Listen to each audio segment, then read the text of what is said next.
Isang mainit na issue ito. May kinalaman po sa West Philippine Sea Command. Di ba meron tayong Northern Luzon Command, Southern Luzon Command, yun West Mincom. Aba, isinusulong po ngayon Senador Francis Tolentino, magkaroon na tayo ng West Philippines Command. West Philippine Sea Command. West Philippine Sea Command. Tama-tama, nasa linya ng ating komunikasyon. Sentol, masayang umaga po. Ay, masayang umaga po sa inyong dalawa at sa ating mga pay. Kamusta na po kayo? Kamusta po ang ilang araw na simulan na ng kampanya, Sen? Maaga tayo napapagod. Sa biyahe siguro. Ganun po. Ang problema ngayon, Sen, uso ang sakit ngayon, ha? Uso ang yung influenza-like illnesses, Santol. Ayun, marami nga may mga sipot na rin. Anyway, mainit po itong isyong ito. Una, totoo bang sinusulong ninyo na magkaroon na tayo ng isang puwersa ng militar na nakatutok po sa West Philippine Sea? Opo, minungkahi ko po yan. Sumunod tayo si Marcos at personal potential kausap tungkol dyan. Dahil sa maraming pangkasalukuyan po natin ngayon, ay tayo para doon sa Palawan area, doon sa Kataya Island, yung Insyol, mahawak po doon ay ang Westcom. Doon naman po sa Baho de Masinloc, ang humahawak po doon ay NOLCOM o Northern Luzon Command. Ito po magkahiwalay po yon, pero isang West Philippine po yun. So halimbawa po nakita yung isang construction sa Baho de Masinloc, ang may jurisdiction po doon ay NOLCOM. Pero pag tumawid po yon at pumunta na sa may Palawan area, NOLCOM naman po yun. So yung pagkakaiba na grupo na re-responde. Ang grupo at ang Westcom ay buo ng Navy, Air Force at Army. Noong binuo po ito, wala po tayong Maritime Zones Law.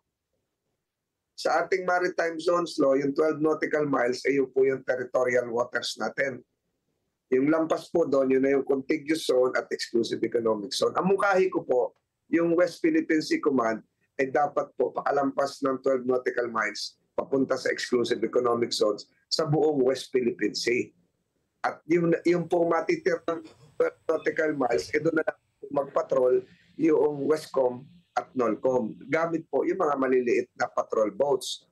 At yung mga malalaking barko naman natin ay ipahawak na doon sa West Philippine Sea Command na pwede hong magbase sa Subic. Dahil may mga docking areas po tayo sa Subic Bay. So for purposes of unity of command, unity of response, and a comprehensive area of jurisdiction response as well, ay dapat po iisa na lang yung command. Ang China po, Southern Theater Command, Southern Theater Group, isa na po sila, hindi pinagparti-parti. So dahil nag-evolve po ito, may bago tayong batas, yun po yung minumangkahi ko. At marami pong sumasang-ayon, hindi ko na lang mababanggit yung mga pangalan, mga retiradong mga opisyal, Navy, ng Sandatahan Lakas na nagbigay na po ng support. At nagpapasalamat din tayo sa Philippine Navy dahil pinag-aaralan na nila ito. Ayun, no. Liwanagin ko lang sa sa ngayon ho ba itong West Philippine Sea Command, meron bang command ng AFP na nakakasakop ngayon sa kanya? Ang nakakasakop nga po ay yung Westcom. Western Command, opo. Pero hinati nila yung dagat. Opo. Sa Westcom at NOLCOM. Sabi ko, pag-isahin na lang natin yung dagat na yan. Isang West Philippine Sea lang yan. Ngayon, yung mga Westcom, NOLCOM kasi kasama ang Army. Opo. Yung mga land troops natin. Hindi naman masyadong gamit dito sa West Philippine Sea ang Philippine Army. So, mag-concentrate na sila sa counterinsurgency, sa mga problema pangkatian, etc. Nason? Ayun. So, ang magiging component nito, more on Navy na lang, Sentol. Ayun, Opo, Navy. Navy. At ang mungkahi ko nga ang mag-head ay isang admiral. Ayun. Ang Navy naman po kasi may mga gamit din pang himpapawid. Yun nga, yun nga. At saka kung makikita nyo, pag nagkakaroon tayo ng mga multilateral sea exercises between the Philippines, Japan, US, Australia, halimbawa, ay dumadaan po yan sa West Philippine Sea.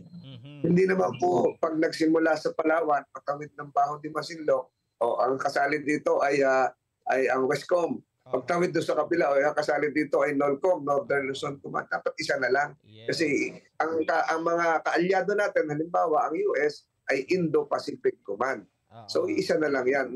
Merong unified forces in terms of tactical and strategic coordination.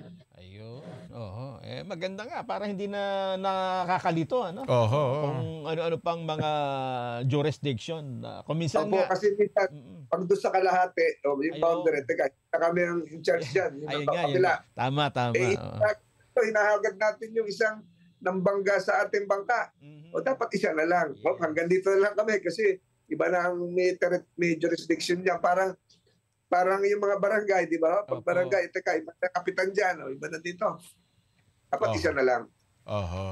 Ayun. At least malinaw po ito at maganda ho. Sinusulong nito Sentol para mas... Pero po ito habang tayo nag-uusap, kasi may ako'y dumaan din sa mga paaralan, General Staff College, National Defense College of the Philippines. Hindi ako magtataka kung meron mga ilang estudyante ngayon na nag-aaral sa General Staff College o National Defense College of the Philippines na nakuha itong ideyang ito at gumagawa na ng thesis or dissertation tungkol dito. Ayun. At pag nagawa nila yon, ay mas lalong lalalim for academic purposes yung ating argumento patungkol dito. Sana po sa laling madaling panahon, tumugon agad ang kinaukulan, maging ang Pangulong Bongbong, Sentol.